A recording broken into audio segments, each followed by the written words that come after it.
Elias found himself in a predicament. He had promised Samuel that he would help him move, but then David called with an urgent request for his expertise on a new project. Elias knew he couldn't be in two places at once, and both commitments were important to him. He paced his apartment, running through scenarios in his mind. Should he ask Samuel if he could postpone his move, or should he try to find someone else to help David? The clock was ticking, and Elias knew he had to make a decision soon before he let either of them down. His girlfriend was a New York socialite from a powerful Vanderbilt family worth billions, yet she wouldn't spend a dime on him. They even had to go Dutch when buying condoms at the convenience store. Later, when his mom fell gravely ill, he borrowed from everyone he knew, but he was still $2,000 short for her surgery. No matter how desperately he begged his girlfriend, Isabella, she refused to lend him the money. After he handled his mother's funeral arrangements alone and went home to pack his things, he stumbled upon a list of gifts she'd bought for her neighbor's younger brother, Leo: a mansion in the Hamptons, luxury watches, haute couture gowns. There was also a chat log with her best friend, Isabella. "I heard Marcus actually got on his knees to beg you for $2,000. Is that true?" Isabella scoffed, her voice casual and dismissive. Julian was right, groveling to everyone for $2,000. If that's not a gold digger, I don't know what is. We've only been together 7 years, and he's already this desperate to leech money off me. So this 7-year test of their relationship was nothing more than a result of her neighbor's brother, Julian, stirring up trouble. It didn't matter anymore.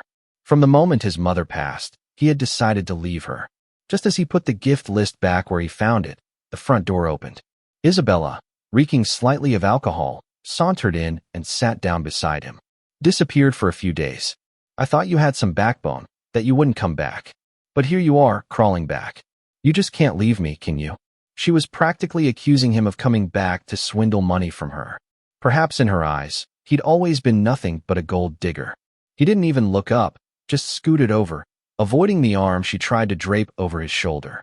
She froze for a second, looking at her hand, then at him, probably thinking he was just sulking about the $2,000. "I've had a bit to drink, and I'm thirsty. Go make me some soup to sober me up." She always did that, unconsciously putting on her princess airs. But 7 years ago, when she first pursued him, she'd used her clumsy acting skills to portray herself as poor, completely fooling him. "Marcus, I don't have anything and I can't offer you a stable future, but we can work hard together, build a good life together." Back then, looking at her sincere face, he nodded. He was short on money, but he believed he could make a living through his own efforts. He chose Isabella because he was moved by her words about working hard together for a better life. But the longer they were together, the more he felt she was different from ordinary people. She would unconsciously show disdain for inexpensive things. She would also order him around for tasks she could easily do herself. It wasn't until he was at one of his part-time jobs and saw her step out of a luxury car, treated like royalty as she entered an exclusive club, that he fully realized their relationship was built on lies, and that she was constantly afraid he was after her money. Isabella spoke again, interrupting his thoughts. "If you want money in the future, just ask me directly. Using your own mother's illness as an excuse, aren't you afraid of being struck by lightning for that?" Her words were utterly laughable to him. He lifted his eyes and looked at her coldly. "If I asked you directly, would you give it to me?" She faltered, a hesitant look on her face. But the next second, as if confirming something, her eyes filled with scorn. "Julian was right. You're only with me for my money." As she spoke, she sent him a $1.88 transfer on her phone with a 3-word memo: "Gold digger." In the entire 7 years they were together, he hadn't spent a single cent of her money. He even bought her gifts for holidays and anniversaries. She accepted them without a second thought.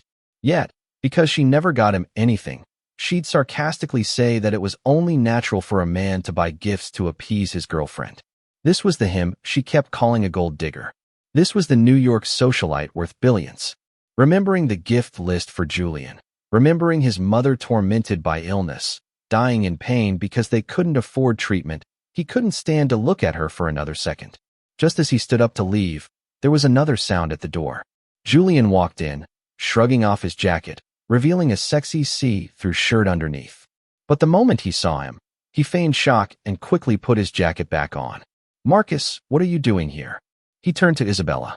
"If I remember correctly, This is the apartment we rent together.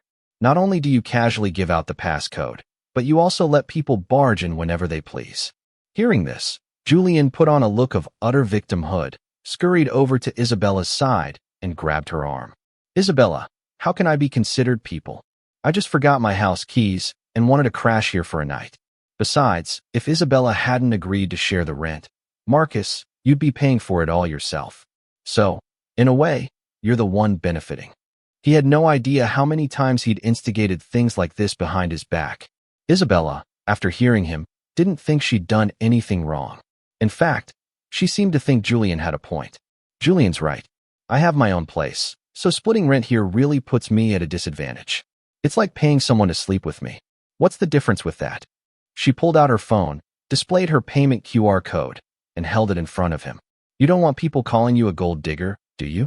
Then pay me back for my share of the rent for the past 7 years." This small 40-something square meter apartment was what Isabella and he rented when they first got together after college. To earn more money, he stayed in New York to work with his abilities. Back then, he could only afford a cramped little room far from the city center. It was Isabella who said the place was too far, inconvenient for her to visit. It was also Isabella who said that tiny room wasn't fit for human habitation, that even being intimate with him there would ruin her mood. She wanted them to rent a bigger place together.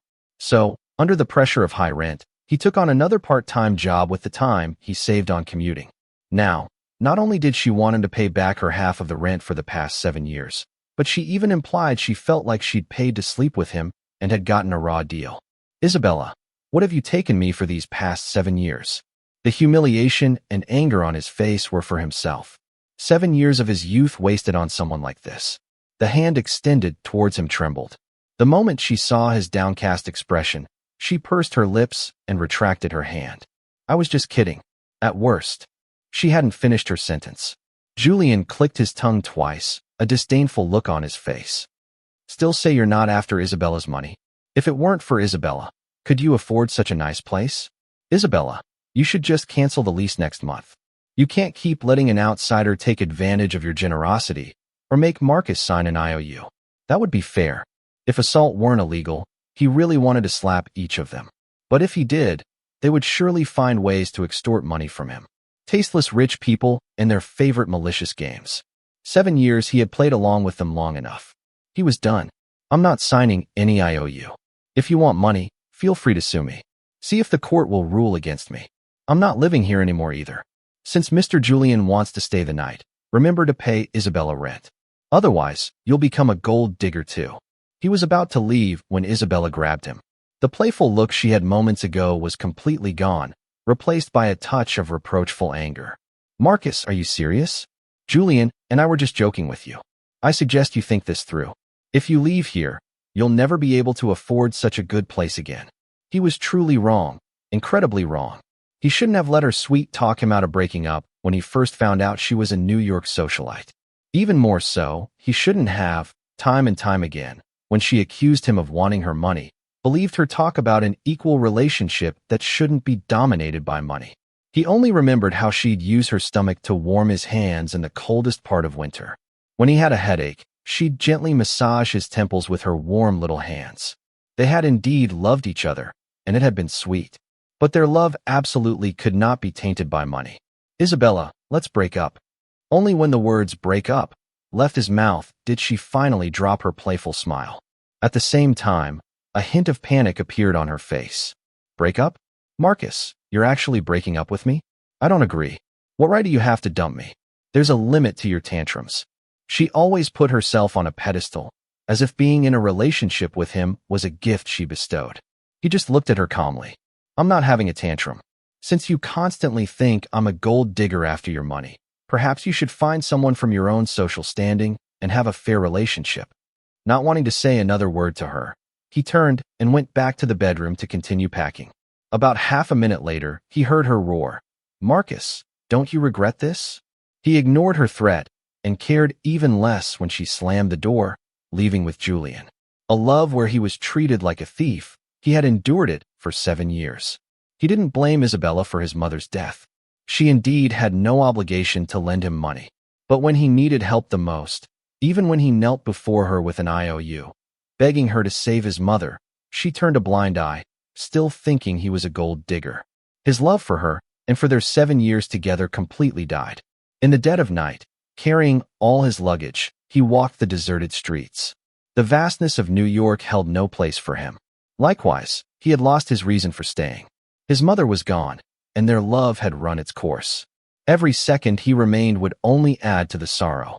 With nowhere to go, he spent the night in the lobby of a nearby hospital. The first thing he did when he got to work was resign.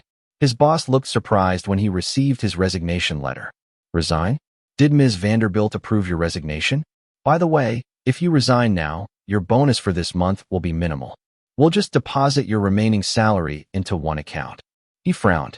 There was too much information, and he couldn't process it all at once. What did he mean deposited into one account? And since when did he have a bonus? Most importantly, what was this about Ms. Vanderbilt? Seeing his bewildered expression, his boss looked equally puzzled. Aren't you and Ms. Vanderbilt dating? Ms. Vanderbilt specifically instructed finance to split your salary. Your base salary is paid to you, while your bonuses and raises are deposited into another account. She said you were saving money. I never expected someone like you, with a girlfriend like Ms. Vanderbilt, to be so frugal. It's truly rare. So for all these years, he had only been receiving his starting salary.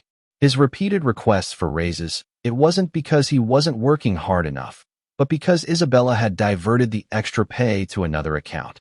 When he went to finance to get his pay stubs, he saw a $2,000 bonus clearly listed in the earnings column. A few days ago, trying to scrape together that final $2,000, he had delayed paying the hospital by a day. That delay meant his mother didn't get her surgery and passed away. Even more laughably, the total sum of bonuses Isabella had skimmed from him over these 7 years was more than enough to cover his mother's medical expenses. He was so incredibly foolish. Foolish enough to just work diligently, terrified of being laid off and losing his livelihood.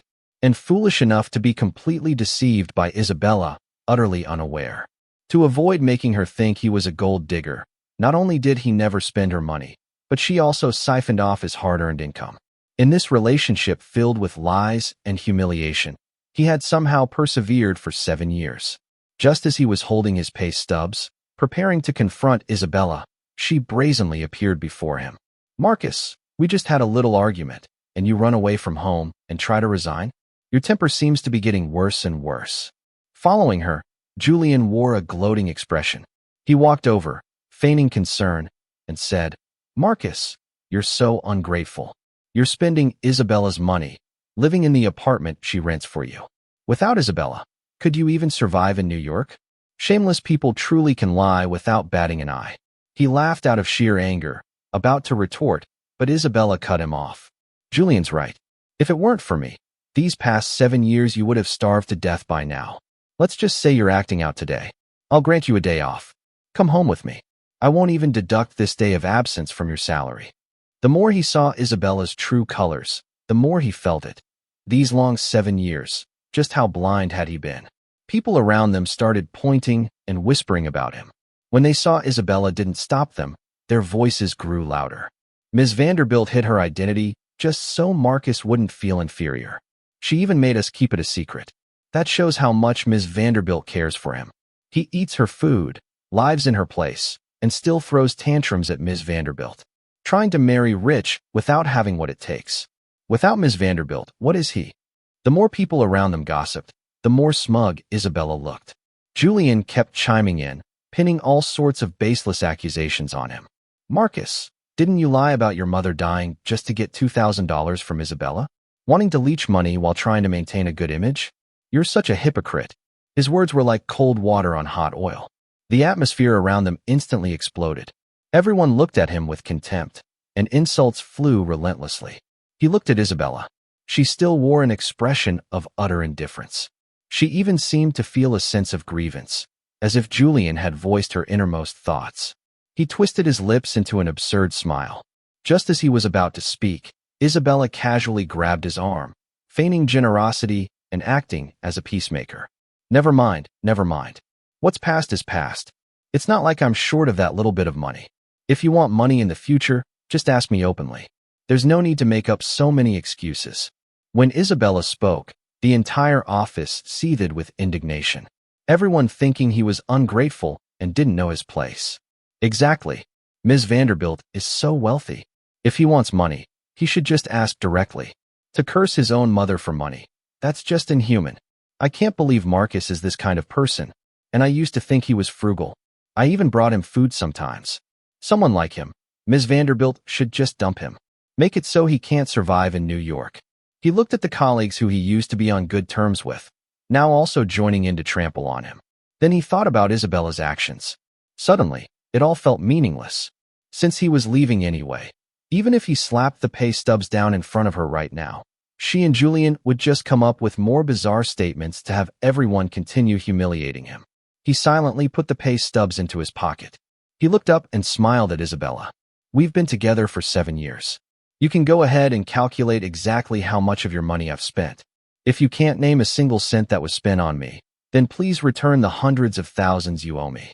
Otherwise, both you and your company can wait to be sued by me.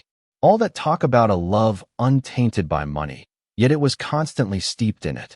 And she, this New York socialite who appeared to spend money like water in everyone else's eyes, had been spending the life-saving money he had saved for his mother. Isabella racked her brain, a flicker of panic in her eyes. Of course, she couldn't think of a single instance where she had spent money on him. This was a woman who would insist on splitting the bill for condoms. He had once thought it wasn't that rich people were stingy, but that he simply wasn't worth her spending a single cent on. Perhaps she wanted to argue further, but he no longer wanted to listen. As he turned to leave, Julian suddenly pushed him. He lost his balance and fell to the ground. Marcus, stop trying to confuse things. How could Isabella possibly owe you money? You dare spread rumors? Aren't you afraid we'll call the police and have you arrested? If you go to jail, who's going to take care of your mother lying in the hospital, waiting for you to earn money for her? Hurry up and apologize to Isabella. Julian still thought he could threaten him, but now he had nothing left to tie him down. Just then, his boss, who happened to be passing by, saw Isabella and squeezed into the crowd. She was holding an application form. Ms. Vanderbilt, Marcus's mother passed away a few days ago. You still haven't approved the employee bereavement payment. Also, Marcus's request for a $2,000 salary advance. I withdrew it as you instructed. It's just such a pity. I heard Marcus's mother was only $2,000 short of her surgery fees. Besides withholding his bonuses and raises, Isabella had also deliberately feigned ignorance and refused to sign the employee bereavement payment form. Even his application for a salary advance had been withdrawn by her. It was only $2,000. Why couldn't she give it to him? Why did she have to make things so difficult for him? Remembering everything he had done for Isabella over the years, he felt like a pathetic fool. If he had worked at any other company, he wouldn't have been so exhausted, and he would have had plenty of savings. Maybe Mom would have survived. If only he had never met Isabella. Those colleagues who had just accused him of using his own mother to get money fell silent as soon as they heard what his boss said. Each one of them lowered their heads, not daring to look at him. Perhaps they hadn't expected the tables to turn so quickly. But when the person in question was Isabella, no one dared to challenge her. People always bully the weak, even when the strong are in the wrong. He had understood these principles long ago, but witnessing them in reality still filled him with a sense of desolation. The colleagues he had helped with project plans, the friends whose children he had looked after, all those people he had once assisted, even knowing the truth, none of them dared to speak up for him. It was both laughable and ironic. After composing himself, he spoke calmly. Ms. Vanderbilt, have you figured it out yet? Exactly how much money did I leech off you? In contrast to his calmness, Isabella was somewhat flustered. She couldn't think of any money she had spent on him, not even a drop of water, not a grain of salt. Isabella suddenly gripped her supervisor's hand, her voice tight. Marcus's mother, she really passed away? The supervisor nodded, not understanding the situation. Yes, Miss Vanderbilt, didn't you know? Isabella's vision blurred, and she nearly stumbled. She couldn't believe that the kind woman who always called her Dear Isabella was actually dead, and that she had indirectly caused her death. Seeing her in such a state, anyone who didn't know better might have thought it was Isabella's own mother who had passed. He let out a cold laugh, a hint of sarcasm in his voice. Can't remember? Or perhaps there's nothing to remember at all. He had an urge to mock her further, but then he thought, why bother arguing with someone like her? The most important thing now was to collect his mother's ashes and take her away from this heartbreaking city. Isabella had always known he was a self-reliant and ambitious person, and in all these years, he truly hadn't spent a single cent of her money. If a person with immense pride is willing to kneel before you for money, then they must be facing tremendous difficulties. Isabella had always understood that. It was just that every time she wavered, Julian managed to pull her back. Isabella's unfocused eyes suddenly cleared. She looked around frantically, finally spotting him at the elevator. "Marcus!" Just as she yelled, the elevator doors closed. A huge sense of crisis welled up inside Isabella. She had a premonition that if she couldn't get his forgiveness this time, he would leave her forever. Isabella strode towards the elevator, repeatedly mashing the call button. Seeing the floor indicator descending, Isabella cursed under her breath and kicked the elevator door a few times. The atmosphere around her grew tense due to her foul temper. Julian naturally knew what Isabella was about to do. To stop her, he hurried after her.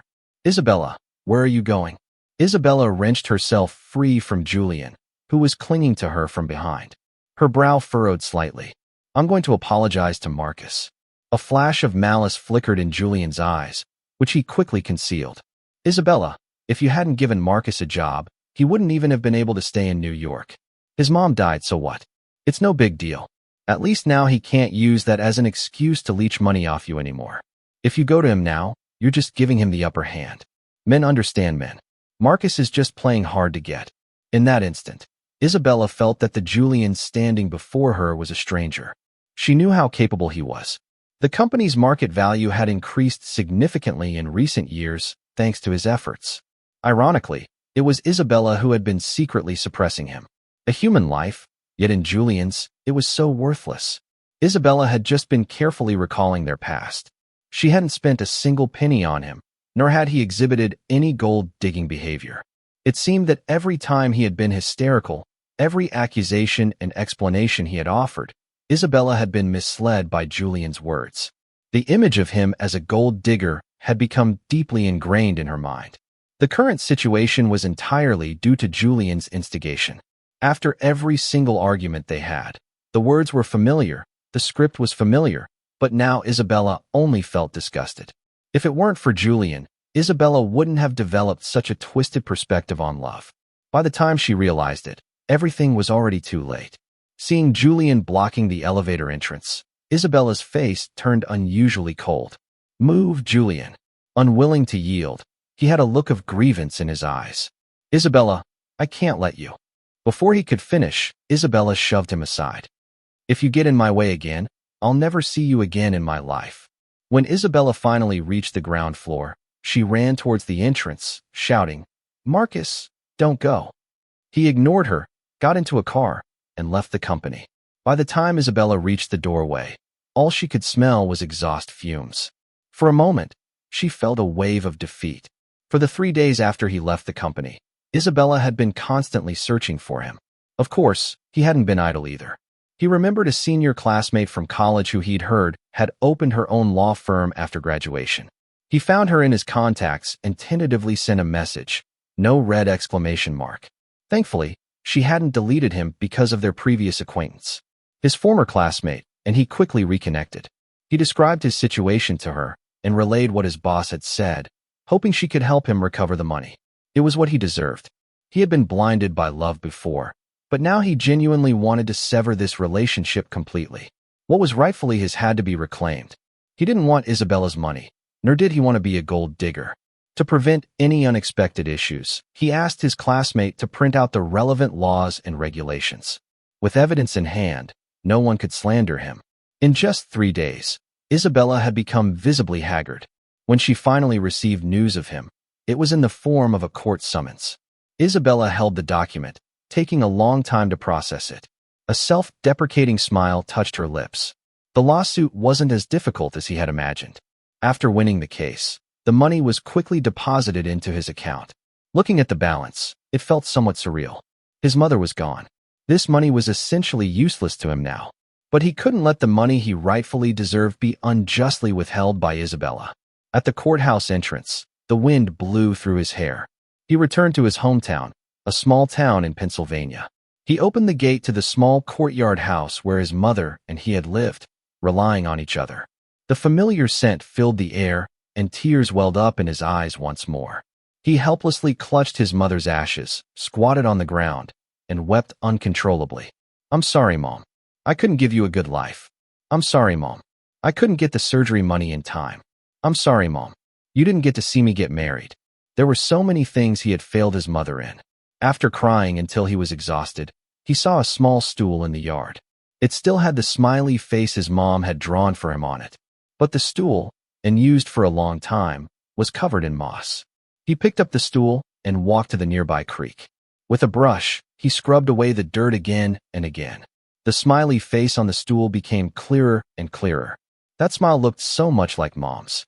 He gently caressed the drawing on the stool and murmured, "Mom, I'll live a good life." As the words left his lips, his tears dripped onto the stool. He really couldn't live without his mom. After composing himself, he returned to the small courtyard. Keeping busy always helps to forget troubles. After cleaning the yard, he felt much more energetic. These past few days, he'd been wandering around the area, looking for some suitable work, but he'd found nothing. The village had quite a few ponds, which gave him the idea of building a fish farm. Half for raising fish and the other half for creating a high-end fishing spot to attract premium clients could also help boost the local economy. He checked his bank balance and started to sketch out a blueprint for the fish farm in his mind. But he was a complete novice in this field, and he stumbled along, facing many setbacks. His daily routine consisted of sitting at his doorstep, lost in thought. His neighbor, Mrs. Davies, walked over with an apple. Seeing that he hadn't noticed her, she waved her hand in front of his face. "Marcus, what's wrong? You've been so absent-minded lately. Tell me about it. I'll help you. I want to invest in a fish farm, but there are some things I don't understand," he said, not really expecting Mrs. Davies to be able to help, but just to ease her worry. To his surprise, Mrs. Davies clapped her hands in approval. "A fish farm? That's a great idea. My niece, Sophia, specializes in this. She's coming over for dinner later. I'll introduce you to her. You can ask her for help." His eyes widened in disbelief. Mrs. Davies teased, "What? Did you think I was tricking you?" He quickly shook his head, agreeing to the meeting later. This was truly a godsend. He didn't hesitate and immediately went to Mrs. Davies's house to help with the cooking. When Sophia arrived, her feet were caked in mud. She had probably just come back from inspecting a fish farm. As soon as she entered, she saw him squatting on the floor washing vegetables. She paused for a moment, stepped back outside to check the house number, then came back in. The awkward atmosphere was broken by Mrs. Davies's arrival. "Sophia, you're here? This is Marcus. He's thinking about investing in a fish farm. Aren't you an expert in this field? I asked the young man to come and consult you." Knowing that the person before him was Sophia, he stopped what he was doing, stood up, and walked towards her. "Hello, Ms. Davies, I'm Marcus." Sophia wiped her hands on her clothes and shook his hand warmly. "Hello." She seemed very approachable. Her slightly clumsy movements were rather endearing. After dinner, Sophia suggested they go take a look at the ponds he was planning to develop. It would be a lie to say he wasn't moved. She was so busy, she could have easily found an excuse to dismiss him. He changed his clothes and went with Sophia to the site. "Your ponds are about 30 acres. For fish farming, the water depth should be around 8 feet. You'd use about 130 to 140 pounds of quicklime per acre to clear the pond. Your current depth isn't sufficient." He took out a notebook, jotting down notes while nodding, and quickly asked, "Are there specific requirements for the fish species?" Sophia thought for a moment and replied, "Typically for a farm this size, you might stock around 2,000 carp, 1,500 bream, and about 20 silver carp per designated section. But initially, it's better to start with species that are easier to raise. Don't worry about workers. I can introduce you to some experienced people when the time comes. As for the high-end fishing spot you're planning, you'll need to divide the ponds into zones. Beginners and experts can't be in the same area. Beginners will get frustrated if they don't catch anything while seeing others succeed. There's also a social-type fishing pond where fishing isn't the main goal. Your advertising should reflect that to attract the right crowd." Sophia talked with him for the entire afternoon. He had initially thought she was just some nouveau riche who had gotten wealthy from fish farming. After getting to know her better, he discovered she actually had a PhD in agricultural science and had even published several SCI papers on aquaculture. With Sophia's help, his fish farm and fishing spot began to take shape. The beginner's pond was always half price, and even if a customer didn't catch a single fish, as the owner, he would give them one. That's where the farm-raised fish came in handy. The second pond had no fishing fee, but any fish caught were paid for by weight, which greatly satisfied the customers. Later ponds included restaurants, and the deluxe versions even had water entertainment facilities. His funds were a bit tight, but with Sophia's initial help, he managed to keep things afloat. The fish farm quickly became profitable, and his net worth soared. After these few months, Sophia and he became much closer. He stopped calling her Ms. Davies, and she started calling him Marcus. One day, he was in the yard working on financial reports when he heard Sophia's voice from a distance. Soon she walked up to him. "Doing reports?" "Yeah, almost done. Wait for me a bit, okay?" Although she was waiting for him, Sophia didn't stay idle. She helped clean the yard and even washed his dirty dishes. At first, he felt embarrassed and told her not to do these things, but no amount of persuasion worked, so he just let her. "Your bowl is still like it was yesterday. Did you skip breakfast?" His typing hands paused. He felt a bit guilty. "Don't even think about making excuses to fool me, Marcus." He smiled helplessly and had to admit it. Because of the fish farm, he often got too busy and forgot to eat. Sophia was very concerned about him skipping meals. Seeing him nod, Sophia looked exasperated, as if to say, "You could do better. Health is wealth." The usual? The usual.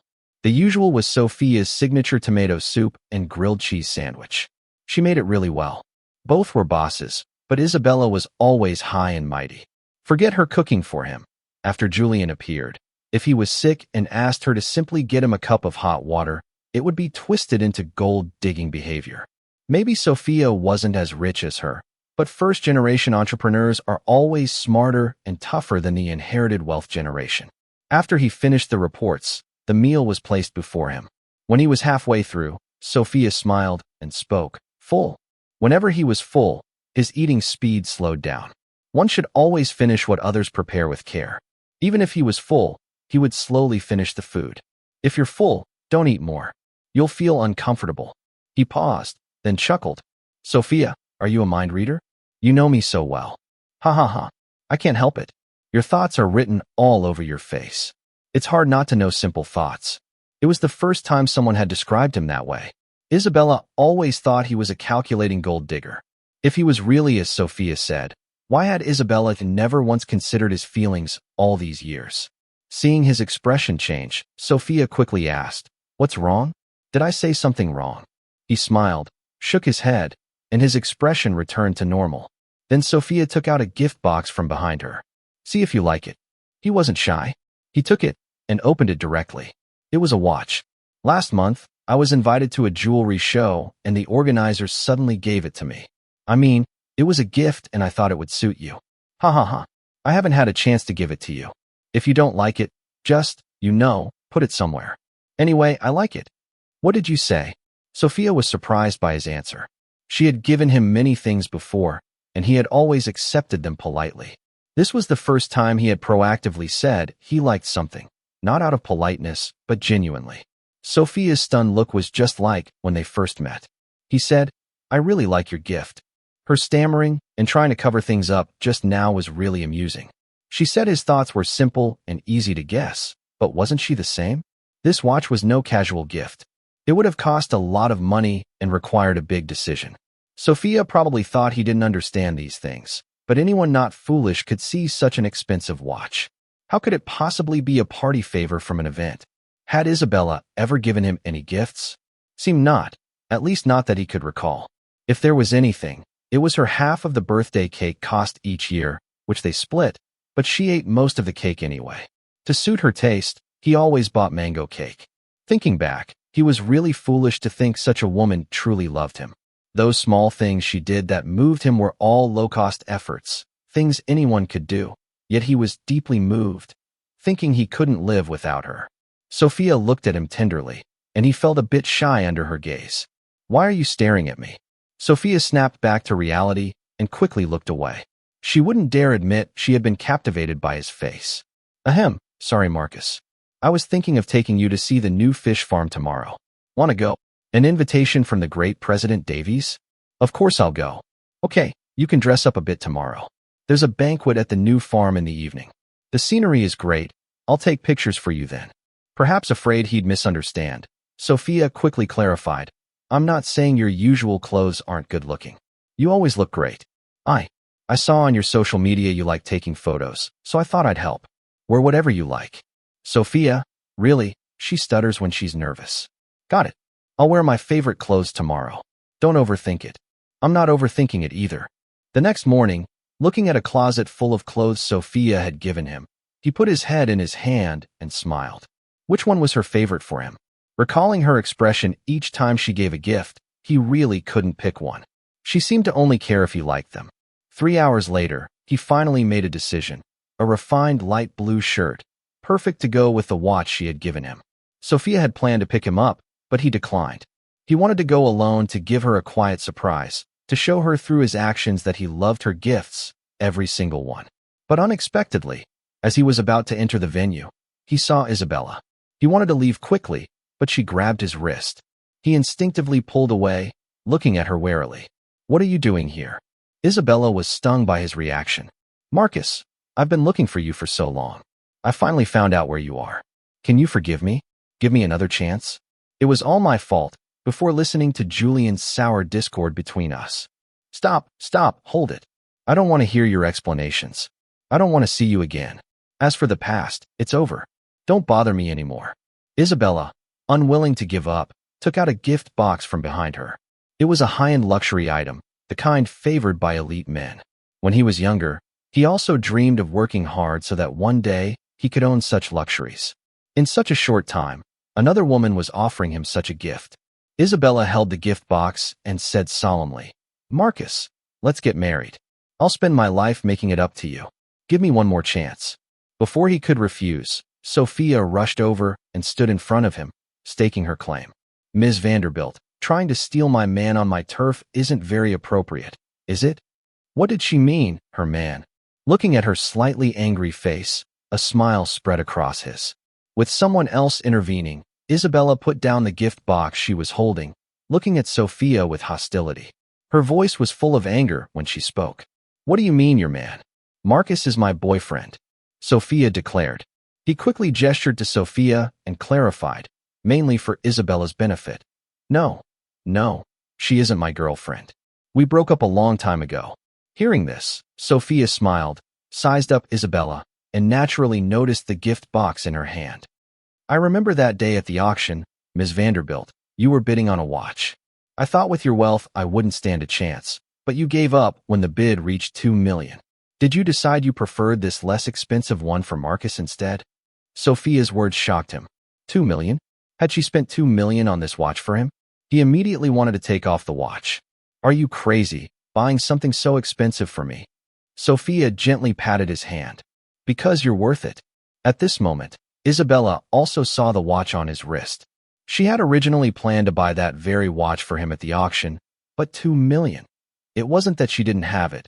She just subconsciously felt he wasn't worthy of it. Isabella looked at the scene before her, her figure faltering.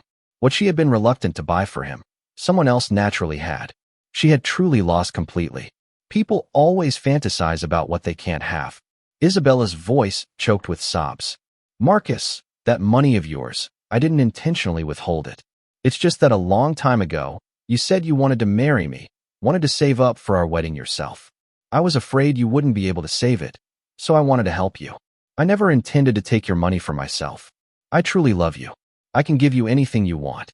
Sophia still stood before him, a look of disdain on her face. Ms. Vanderbilt, I know a bit about what happened between you two. I didn't mention it because I was afraid of hurting Marcus. If you truly loved him, you wouldn't have constantly wondered if he was a gold digger, even if someone was sowing discord. The auction also proved you don't love him. When I give him gifts, I never ask for anything in return. As long as he's happy, I'm willing to spend any amount. I only want to see his joy the moment he receives a gift. You can't do that. You value money too much. If you love someone, you give them the best. You didn't. Sophia's words struck Isabella's heart one by one. Seeing him tightly holding Sophia's hand, she knew he would never return to her side and would never forgive her. Isabella, I don't love you anymore. Because of you, I lost so much. My mother, my friends, my career. I've done enough. If you feel any guilt, don't come looking for me again. If your shadow is in my life, I find it quite disgusting." After saying that, he pulled Sophia away without looking back. Isabella watched his departing figure. Tears streamed uncontrollably from her eyes. She reached out to grab him, but found him walking further and further away. Heartache and a sense of suffocation overwhelmed her. "Marcus, I'm sorry." Sophia turned to see Isabella breaking down in tears, feeling a myriad of emotions. After walking hand in hand with Sophia for a while, she took his hand in hers, leading the way. "This time, didn't we say I'd take pictures for you?" He followed her, puzzled. When she stopped, he leaned forward to see it was a whole field of camellias. "How did you know I like? Marcus, will you be my boyfriend?" Sophia, and he spoke at the same time. Her voice overshadowed his. "Who confesses like that?" It made him blush. "I really like you, Marcus. Can you give me a chance?" "How did you know I like camellias?" "I never told you," he asked, a bit puzzled. "You always use laundry detergent with that scent, and there are a few planted in your yard." "I have other flowers in my yard too," he asked again. "But whatever you do, you tend to face the camellias. You take the best care of them, and when you're in a bad mood, you like to tend to them." She's usually so cool and aloof with others, but always smiling with him. She's really wonderful, so sincere and passionate. If he had met her earlier, he wouldn't have wasted 7 years. "Sophia, I like you too."